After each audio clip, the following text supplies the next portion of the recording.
Okay, picture this. A man literally sells a rock. A broke college kid sells digital pixels. A couple decides to sell sunglasses for dogs. I mean, absolutely none of this should have worked, right? But spoiler alert, all of it made millions. Welcome to this explainer on exactly why.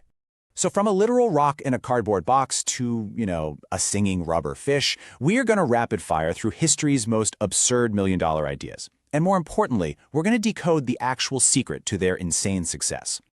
Part 1. Crazy ideas, massive fortunes, selling the absurd. Let's jump back to 1975. Gary Dahl is at a bar, just joking around with buddies that a rock makes the absolute perfect pet. Because, no feeding, no walking. But then he actually does it. He writes this hilarious fake care manual and boxes up a completely ordinary stone like it's in a tiny pet carrier. And here's the genius part. He wasn't selling a rock. He was selling a tangible joke that you could hold in your hand. He sold 1.5 million of these things in mere months. Boom, instant millionaire.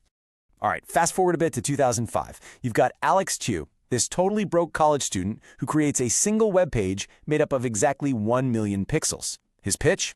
Selling them to advertisers for just $1 each. It sounds nuts, but early blogs picked it up and the idea just snowballed like crazy. He cleared a cool $1 million in just 4 months. Oh, and fun fact, he later went on to co-found Calm, which is now a $1 billion company. Not too shabby. Section 2. Viral sensations and fads, spreading like wildfire. Okay, you definitely remember the Snuggie, right? It's literally just a blanket with sleeves. When the commercials first dropped, the internet relentlessly mocked them as this massive, hilarious joke. But here is the kicker. People bought 30 million of them anyway.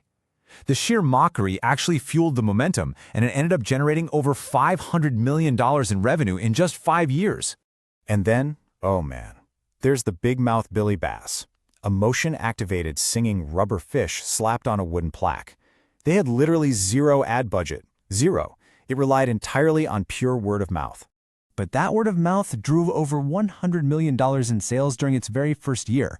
Honestly, if you lived through the year 2000, you absolutely saw one of these hanging in a relative's living room. It was inescapable. Speaking of inescapable, who could possibly forget the Chia Pet? It's just a little clay animal that sprouts grass for hair, but it was completely powered by that one iconic, well, you know it, chit chit chit Chia jingle. That single earworm of a jingle, it worked so well that it pushed 25 million units across the US. Talk about marketing magic. Moving on to Part 3. Accidental problem solvers, solutions nobody asked for. Take the Flowbee. It's a haircut machine that you literally plug right into your home vacuum cleaner. It had already quietly sold 2 million units by the year 2000.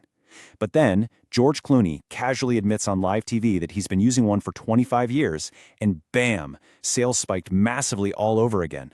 All right, let's jump to December 2008. The App Store barely even exists at this point. A guy named Joel Comm releases an app that just plays fart sounds. That's the whole app, and it shoots straight to the #1 paid spot.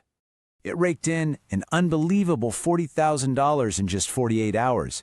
It basically proved that, yeah, digital novelty was an absolute goldmine. Then you have Ronnie DeLulo.